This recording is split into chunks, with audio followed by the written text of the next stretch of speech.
बिस्मिल्लाहिर्रहमानिर्रहीम। अस्सलाम वालेकुम दोस्तों, मैं फ़हीम अब्बास आपको खुश आमदीद कहता हूँ न्यूज़ कैफ़े में और उम्मीद करता हूँ कि आप सब खैरियत से हैं और आज के दिन का एक अच्छा सा आगाज़ भी कर चुके हैं।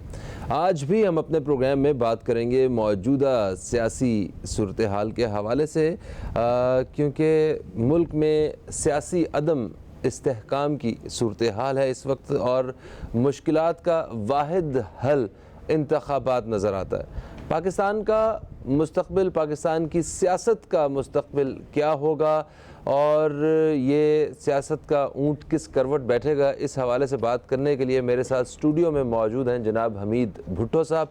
आपको खुश आमदीद। अस्सलाम वालेकुम, कैसे हैं हमीद भाई? वालेकुम फ़हीम भाई। और जो मुल्क की मौजूदा सूरत हाल है उसमें कोई भी खुश तो नहीं है। खुश तो वाकई कोई भी नहीं है, मगर आपकी सियासी बसीरत क्या कहती है, क्या होने वाला है आने वाले दिनों में? सबसे पहले मुल्क के अंदर जो होने वाला है, जहाँ हुआ है वो बड़ा गलत हुआ है।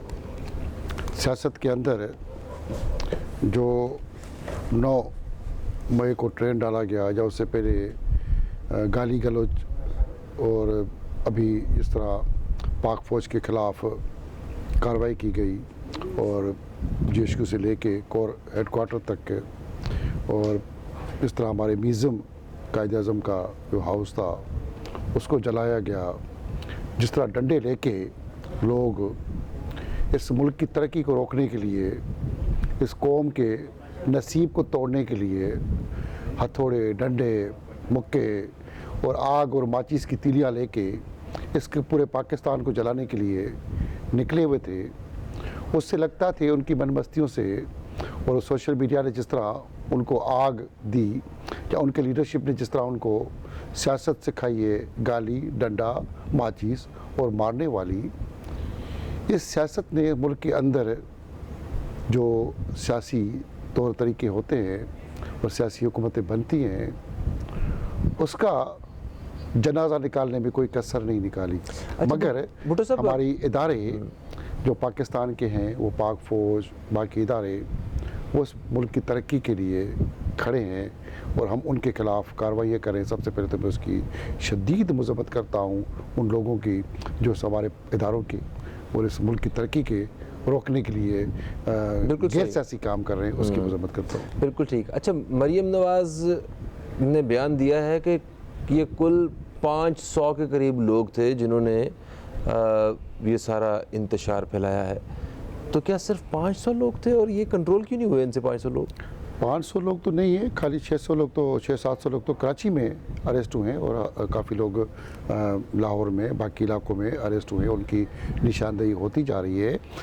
वो 500 लोगों की जो बात हो रही है, वो जो कोर हेडक्वार्टर बाहर गए थे, जो फौजी इदारों के ख़िलाफ़ काम कर रहे थे, जो सामान लेके वहाँ से पक्के, टीवी, फ्रिज, स्टेबलाइज़र, जो लोग आए थे चोरों को पकड़ने, खुद छोटी छोटी चोरियाँ करके वो जो गए, वो 500 लोगों की उनकी बात हो रही है। अच्छा, और उसके बाद हमने देखा कि मतलब इसी जमात की जानिब से एक और एहतजाज का ऐलान किया गया, मुजाहरे का, जिसमें वो प्ले कार्ड पकड़ के इन्होंने आना था। उसमें भी शिकायत जो हैं वो इस जमात की जानिब से आई हैं कि हमें जो है ना वो रोका गया है और हमें जो है ना एहतजाज नहीं करने दिया गया, जो कि हमारा जमहूरी हक़ है। जो लोग एहतजाज के लिए जमहूरी हक़ की बात कर रहे हैं, पहले उनको जमहूरियत सीखने की भी ज़रूरत है। ठीक है। और बग़ैर सियासत सीखे इत्तेफाक से हमारे इदारों से गलती हुई और हमारे पहले के जो सेटअप था इदारों का,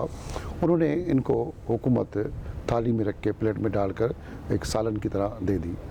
उसके बाद अभी मौजूदा जो हमारी सेटअप है, वो थोड़े से आज़ाद तरीके से सियासत को अपने इदारों को अपने इदारे की चलाना चाह रहे हैं।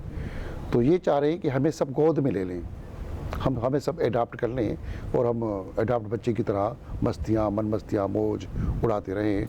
अब भी जो प्ले कार्ड लेके या बाकी चीज़ें ये करते रहें, जैसे हमारे यहाँ बीच में हमारे मुख्तलिफ मार्चें होती रही हैं, वो ख़वातीन मार्च, शीमेल मार्च और वो जो मार्चें होती रही हैं, वो उस टाइप के प्ले कार्ड लेके हाथों में मेरी मर्ज़ी मेरा जिस्म जैसे नारा होता था, ये चाहते कि मेरी मर्ज़ी मेरी सियासत मेरा मकाम में वज़ीर आज़म, इस टाइप के अभी शायद ये आगे लेके भी आएँ, इस टाइप की सियासत नहीं चलेगी। और जिस तरह हमारे अदलिया ने जो काम किया है, ख़ास करके हमारी आला अदलिया सुप्रीम कोर्ट, उसने जिस तरह की सियासत के अंदर नहीं करनी चाहिए, वो सियासी अखाड़े में खुद सियासत करने लगे हमारे जो मौजूदा उसके इदारे के सरबराह हैं। मगर सर तो ये सब एक सियासत को जो इस्तेकाम जो उसकी बहाली होनी चाहिए, उसके बजाय उसको गैर मुस्तहकम बनाया गया है। मुल्क के इदारों को खोखला करने के लिए बहुत सारे इदारे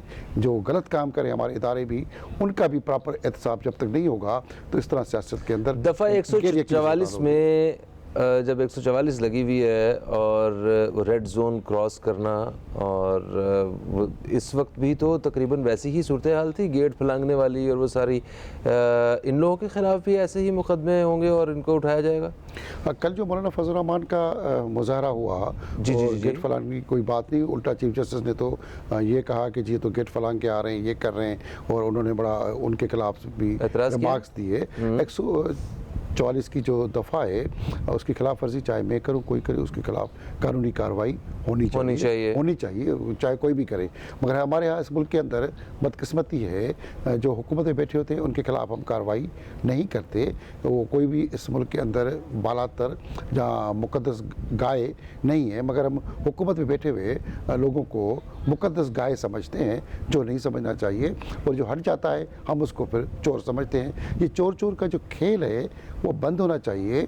और खुद एक कहता है कि दूसरा चोर है, वो पता चलता है कि खुद उससे बड़ा चोर निकल के आता है। अब जिस तरह इमरान खान की जो पीटीआई की हुकूमत है, उनकी चोरियों की जो फरस्त आस्था बनती जा रही है, जो लिस्टें अब आने वाली हैं, वो सुन के भी हम सब हैरान और परेशान हो रहे हैं कि क्या ऐसा भी होता है।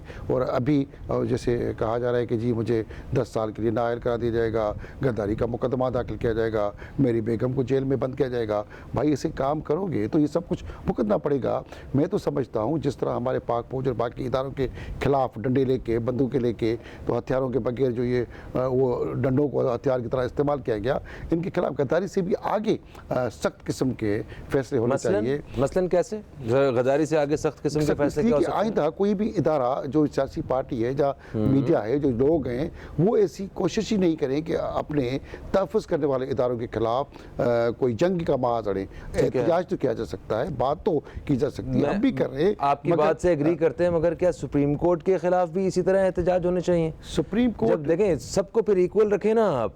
अगर इदारे की हुर्मत है तो अदालत की भी तो हुर्मत है, अदालत के फैसले की भी हुर्मत है, अदालत की बिल्कुल हुर्मत है। हम सब अदालत का एहतराम करते हैं, मगर अदालत के अंदर जैसे मैंने माजी में कहा कि माजी के इदारों के अंदर कुछ लोगों ने गलत फैसले किए, कुछ लोगों को गोद लिया, तो मैंने उसकी मजम्मत भी की। मगर अभी अगर अदलिया के अंदर अच्छे फैसले करने वाले लोग भी हैं, अगर अदलिया के अंदर कुछ गलत अच्छे फैसले कौन से होते हैं जो हमारी मर्जी के हों वो अच्छे होते हैं, गलत कौन से होते हैं जो हमारी मर्जी के ना हो? मैं आपकी इस बात से मुत्तफिक हूँ कि जी सुप्रीम कोर्ट के जो फैसले या बाकी अदलिया, छोटे से बड़ी अदलिया तक के जो फैसला किसी के हक में आता है वो खुश होता है और झूमता है, जिसके मुखालिफ आता है वो मायूस होता है। तो ये हमारे पास एक ट्रेंड मौजूद है, वो चाहे आम जिंदगी के फैसले हो, चाहे सियासी या कोई भी फैसला हो, उसमें ऐसा अंसर मौजूद है। मगर ये नहीं होता कि जी एक आपके पास अदलिया में मुजरिम लाया जाए और उस मुजरिम को हम कहें वेल डन, तो उसको वेलकम किया जाए, वेल डन कहा जाए, शाबाश दी जाए। ये किस भी दुनिया के अदलिया के अंदर नहीं होता।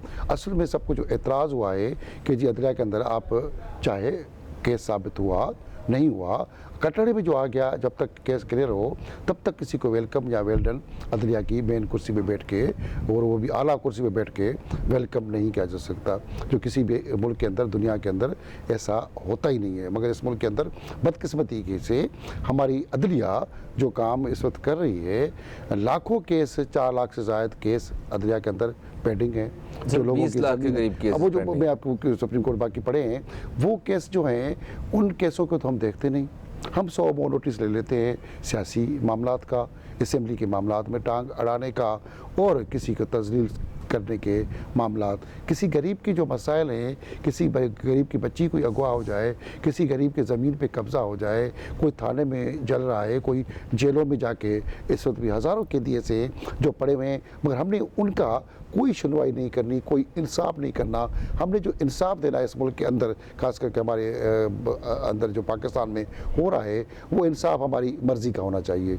वो चाहे सियासतदान भी ये चाहते हैं, अदलिया भी ये चाहती है, बाकी इदारे भी चाहते हैं, शायद मैं भी ये चाहता हूँ कि मेरी मर्ज़ी का इंसाफ हो। तो ये इंसाफ मैं नहीं समझता कि कोई पाकिस्तान के लिए बेहतर है। ठीक है। अच्छा, इस वक्त जो हमारे हुक्मरान हैं और जो सियासत से वाबस्ता जितने भी लीडर्स हैं, उन सब की एक जो कहानी है वो आपके सामने मैं पेश करने लगा हूँ। जो सूरत हाल जिसमें हम ज़िंदगी गुजार रहे हैं, हर शख्स दूसरे को चोर कह रहा है, वो चाहे पार्टी हो या कोई मतलब जो भी अलग अलग, अगर आपकी पार्टी से वो नहीं है तो वो चोर है, मुल्क दुश्मन या गद्दार। इन 3-4 नारों के साथ ही पूरी सियासत चल रही है, मतलब ये ही टोटल मसाला चल रहा है। आप मुझे बताएं कि इससे बढ़ के भी कोई इन लोगों की जिम्मेदारियां हैं? अवाम बेचारी के बारे में कौन सोचेगा? बड़ा अहम सवाल है फ़हीम भाई आपका कि पाकिस्तान के अंदर बदकिस्मती से जो आपने कहा कि जी सियासतदान एक दूसरे को चोर, करप्ट, बेईमान और गद्दार और मुल्क दुश्मन जो भी खिताब दे दे, वो यहाँ पे हम देने के बड़े काबिल और बड़ी आला शख्सियतें बन गए हैं। जो भी हुक्मरान आ रहा है वो चोर है, वो करप्ट है, बेईमान है। भाई तू क्या करेगा ये नहीं बताना, तो तुमने क्या मुल्क की तरक्की के लिए करना है, कोई काम करना है? जो भी टीवी खोले प्रेस कॉन्फ्रेंस चल रही होगी, जी हमीद भुट्टो ने ये कर दिया, फ़हीम अब्बास ने ये कर दिया। तो हम एक दूसरे को सुनाने के बजाय ये बैठ के नहीं बताएंगे कि जी मैंने ये पाकिस्तान की तरक्की के लिए किया, मेरे इलाके में ये काम होने हैं, मुझे इस मुल्क की तरक्की इंडस्ट्री और सनत के लिए ये काम करने हैं। ये कोई भी बैठ के वज़ीर आज़म हो, चाहे हमारे मिनिस्टर्स हैं, वो नहीं कहते। और पाकिस्तान में बदकिस्मती से जो सियासी ये ट्रेंड चला है, उससे पूरी दुनिया का हमारे ऊपर एतमाद भी उठ चुका है। चाहे हमारे बरादर मुल्क है, हमारी कोई मदद करने से तैयार नहीं है। हमें जो आलमी इदारे जो हमारी मदद करते हैं वो हमें इमदाद देने के लिए तैयार नहीं, हमें कोई कर्जा देने के लिए तैयार नहीं। जब एक कोई हम अगर हमसाई में अपने दोस्तों भी देख ले, कोई हमारा दोस्त गरीब होता है, उल्टा हम उसको चोर कहते हैं, करप्ट बेईमान कहते हैं, तो कोई उसको भी कर्जा नहीं देता, कहते हैं चोर है, वापस कहाँ से पैसे करेगा? हम वो कहेंगे बेईमान है तो कहाँ से वो पैसे करेगा? वो अच्छा ईमानदार है तो हमने उसका ऐसा करेक्टर बदनाम करके रखते हैं। तो ऐसे ही पाकिस्तान का इन हमारे जो सियासत के अखाड़े में खेल रहे हैं, इन्होंने एक दूसरे को चोर करके, बेईमान करके, करप्ट करके, अगर वो कोई है या नहीं है, उस वजह से पूरी दुनिया का एतमाद इस मुल्क के ऊपर उठ गया है, जिसकी वजह से महंगाई का तूफ़ान मुझे आपको इस आवाम को पूरा भुगतना पड़ा है। मैं समझता हूँ कि जब तक ये सियासतदानों के अंदर दीन ईमान आकर जब इस्लाम और बाकी बातें तो करते हैं, मगर खुद ये इस्लाम और बाकी दीन और ईमान अपनाएंगे, तब जाके हमें इन जो मुल्क के अंदर जो मसाइल हैं, जो ये गैर यकीनी सियासी सूरत हाल है, जिससे डॉलर उड़ता जा रहा है, महंगाई आसमान पर पहुँच रही है,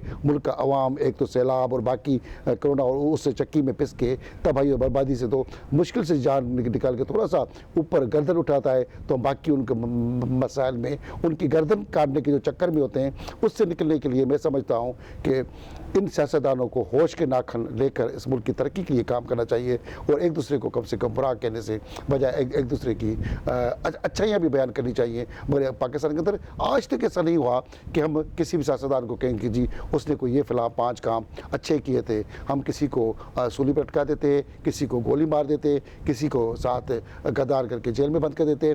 और दूसरा कि इस मुल्क के अंदर चारों जो हमारे सूबे हैं, उनके बराबर बुनियादों पे डोमिसाइल की अहमियत होनी चाहिए। छोटे सूबों का डोमिसाइल कमज़ोर होता है, उसको किसी मुल्क के अगर कोई छोटे सूबे का है तो उसको गद्दार करके सूली पर अटका दिया जाए, मुल्क बरतरफ किया जाए। और आने वाले वक्त में भी मैं समझता हूँ कि अब जो ये जंग चली है बड़े सूबों के अंदर भी, और ये मसाइल मैं समझता हूँ कि पाकिस्तान के लिए किसी खतरे की घंटी से भी कम नहीं है। ठीक है, ये जंग जो है ये बेरोज़गारी के ख़िलाफ़ होनी चाहिए, ठीक है, ये गुर्बत के ख़िलाफ़ होनी चाहिए, ये जो तालीम का आम होना जो है उसके लिए होनी चाहिए, ठीक है। तो मतलब बहुत सारी ऐसी चीज़ें हैं जिसके ऊपर इस वक्त फोकस की ज़रूरत है, जो हम बदकिस्मती से नहीं देख पा रहे हैं। और अवाम बेचारी के पास सिवाय उम्मीद के और एक आस के कोई रास्ता नहीं, और दुआ के अलावा भी हमें कोई और रास्ता नज़र नहीं आता इस वक्त। अभी हर पार्टी वो इंतखाबात तक वो इसी खेल तमाशे में लगी रहेगी। मतलब कोई आपको लगता है कि जब तक इंतखाबात नहीं होते कोई कोई दूसरा कोई माहौल देखने को मिलेगा? यही होगा, तू चोर, तू फलाना, ये इसने ये कर दिया, उसने वो कर दिया, उसने इतने अरब की चोरी कर ली, वो कहेगा तुमने तो इतने अरब की चोरी कर ली, देखो तुम बीमार हो, उसने कहा तुम्हारा भी तो अब्बा बाहर है। पर यही चल रहा है और क्या? भाई बिल्कुल यही चल रहा है। इंतखाब हो भी जाए, पहले भी इंतखाब होते रहे, हम हर इलेक्शन के बाद सोचते हैं कि जी फ़िला लीडरशिप आएगी, फ़िला पार्टी आएगी, हमें थोड़ी सी आसानी रिलीफ मिलेगा, मगर हनीमून मनाने से पहले वो फिर चोर चोर चोर चोर चोर का जो खेल खेला जाता है। कोई आते ही अपनी पॉलिसी भी नहीं बताता कि मुझे क्या करना है, अपना जो मंशूर उस पार्टी का है वो मंशूर की भी जो 4-5 जुमले हैं वो आके बात नहीं करता और दूसरे की बुराई में लग जाता है। जो पार्टी आके इस मुल्क की तकदीर तब्दील करना चाहेगी वो पहले दिन से लेके आखिर तक अपनी अच्छी कोई टीम लाएगी। आजकल तो बदकिस्मती के साथ जो भी हमारे हुकूमतें आई हैं उनके पास तो कोई माशी टीम ही नहीं है, तो माशरत की तब्दीली कहाँ से करेंगे? वो किसी सनतकार को लाके, कभी किसको लाके, कभी हम IMF का बंदा लाके यहाँ पे वज़ीर ख़जाना बना देते हैं और कोई वज़ीर बना देते हैं। अपने दोस्तों को नवाजने के लिए हमने हुकूमत करने के बजाय यहाँ दोस्तियाँ, रिश्तेदारियाँ और ख़ानदानों को नवाजने के चक्कर में कभी सरदार, मीर, पीर वडेरा, शाह, मुर्शिद, हम आज भी चाहते हैं कि इस कौम को इस जूते की हाथ रख के बैठी रहे नीचे ज़मीन पे, वो हम बड़ा एक शाही राज करें। यहाँ पे दुनिया के अंदर राज और नवाबी और ख़ानदानी वो जो सल्तनतें थी वो ख़त्म हो गई इन्हीं चक्करों में कि पूरे कौम नीचे ज़मीन पे बैठ रहे। हमारे हुक्मरान भी यही चाहते हैं कि कौम ज़मीन पे रहे, उनका सर झुका हुआ हो, वो किसी मुसीबतों में पड़ी रहे, तो हमें इसी तरह वोट मिले, मुझे, मेरे पोते को, मेरे पड़पोते को, इसी तरह हम हुक्मरानी करें किसी को, गरीब को। जब आप सिस्टम के पढ़े लिखे लोगों नस्ल दर नस्ल सियासत है, इसके तो खिलाफ, उसी के हम सब खिलाफ हैं। और वो हमारे इदारे भी अब कम से कम नस्ल दर नस्ल सियासत का साइड करें, अच्छे लोगों को लाएं। मगर यहाँ पे तो अच्छे लिखे पढ़े लिखे लोग, सूटेड बुटेड और बड़े वो शहरी लोग, शहरी बाबू भी आके हुकूमत में बैठे। उन शहरी बाबू ने तो कुछ और कर दिया, डंडे लेके आगे, तो किस पे एतमाद किया? PDM का क्या मुस्तकबिल नजर आता है आपको? PDM में जो है इस वक्त मैं समझौता हूँ वो चूचू का मरबा तो है ही है, और मुख्तलिफ पार्टियाँ जो मिलके आपस में भी शायद ये चल पाएंगे, लड़ेंगे, क्या करेंगे इलेक्शन से पहले। मैं समझता हूँ कि शायद उनके अंदर भी कोई झगड़े फूट पड़ेंगे। वो यही जब तक वो झगड़े नहीं करेंगे, चाहे मसनवी हो चाहे जानबूझ के हो, नहीं तो फिर वो समझेंगे कि हमें वोट कौन देगा, किस तरह सियासत करेंगे। तो मौजूदा जो हुकूमत है PDM की, वो भी चाहती है कि किसी तरह कोई मसले हो कि हमें इलेक्शन से पहले हटाया जाए या हम घर चले जाए, तो हम भी मजलूम बन के फिर दोबारा आ जाएं कि जी हमें तो नहीं हटाया गया, हम इन 10 दिनों में बड़ा काम करने वाले थे। और ये सूरत हाल इस मुल्क के अंदर बड़ी अलमिया है। जैसे कल मौलाना साहब जाके बैठ गए, वो चाहते थे कि जी सुप्रीम कोर्ट हमें हटा दे, हमारी हुकूमत गिर जाए, तो हम जाके कहें जी हम तो बड़े मजलूम थे, हमारे साथ तो बड़ी ज़्यादती पे तो हर बंदा अपना चूरन बेचने के लिए आके कहता है मैं मजलूम, मेरा ख़ानदान मजलूम, मैं तो बड़ा लीडर फरिश्ता। यहाँ फरिश्तों तो है ही नहीं। और जब हम खुद हमें अब शर्म आ रही है कि इन लोगों को कोई कहें करप्ट बेईमान, मगर इस मुल्क के अंदर बदकिस्मती से पाकिस्तान बनने के बाद 2-4 लीडरों के अलावा बाकी कोई लीडर तो हमें मिला ही नहीं। वो लीडर नहीं, पता नहीं कोई लीडर शीडर पता नहीं क्या है वो। तो अभी तो मैं अगर टायर शायर के उनको तो वो स्पीते हैं चलने वाले जो हुकूमत में लगे हुए हैं, गाड़ी खुद ही अल्लाह के आसरे चली जा रही है। पाकिस्तान एक मैं समझता हूँ कि बगैर ड्राइवर की गाड़ी है वो, जिसमें कोई हुक्मरान नहीं होता। अगर ये हमारे पाक फौज और बाकी इदारे हैं जो इनको सिक्योरिटी और बाकी चीज़ें फराहम करके चला रहे हैं, नहीं तो शायद सारे मुल्क हम पे आके हमला भी करके खा पी के हमें चला जाएं और फतेह भी कर लें। मगर इनको कोई इससे गर्ज नहीं, इनको गर्ज है कि मेरा ख़ानदान, मेरा पोता, मेरा बेटा, मेरा पड़पोता इस मुल्क के अंदर हुक्मरानी करे, वही डंडा लेके चले। और ये सब कुछ इस मुल्क के अंदर बदकिस्मत के साथ बहुत बड़ा। भुट्टो साहब देखिए, जमहूरियत का बहाल होना, इस हवाले से लोग बात करते हैं, तो क्या पाकिस्तान में जमहूरियत की जो सही शक्ल है वो कभी देखने को मिल सकती है? पाकिस्तान में जमहूरियत की सही शक्ल नहीं देख पाए। जुल्फ़िकार भुट्टो के दौर में, तो मोहतरमा बेनज़ीर भुट्टो के दौर में आई, नवाज शरीफ ने के शायद दूसरे तीसरे दौर में थोड़ी सी झलक नज़र आई, मगर वो भी कम पीरियड है, कोई साल डेढ़ का जमहूरी पीरियड है। हम चाहते हैं कि जमहूरियत होनी चाहिए, सियासत होनी चाहिए, बाकी इदारों को अपना अपना काम करना चाहिए। मगर यहाँ पे जमहूरियत के नाम पे गैर जमहूरी काम होते हैं और जमहूरियत की बहाली जब तक नहीं होगी और मुल्क के अंदर यूनिवर्सिटीज़ के अंदर कॉलेज के अंदर सियासत के प्रॉपर तरीके से हर शागिर्द को स्टडी नहीं कराई जाएगी, क्लासेस नहीं लगाए जाएंगे, स्टडी सर्कल्स कायम नहीं किए जाएंगे और यूनिवर्सिटी के अंदर पॉलिटिकल तरीके से नहीं पढ़ाया जाएगा, नए सियासतदान पढ़े लिखे जो सियासी मेच्योर हों, वो जो दुनिया की सियासत को समझ रहे हों उस तरह से सियासत नहीं करेंगे, तब तक मैं नहीं समझता ये जो लोग हैं जमहूरियत के नाम पे, वो मैं समझता हूँ जमहूरियत की जय से भी खुद वाकिफ़ नहीं। Thank you so much Amit साहब, आप तशरीफ़ लाए। दोस्तों, प्रोग्राम का वक्त अपने अख्ताम की तरफ आ गया। अपना फीडबैक हमारे फेसबुक पेज www.facebook.com/newscafe पे ज़रूर दीजिएगा। फ़हीम अब्बास और न्यूज़ कैफ़े की टीम को दें इजाज़त। आपसे इंशाल्लाह फिर मुलाकात होगी, तब तक के लिए खुदा हाफ़िज़। पाकिस्तान जिंदाबाद।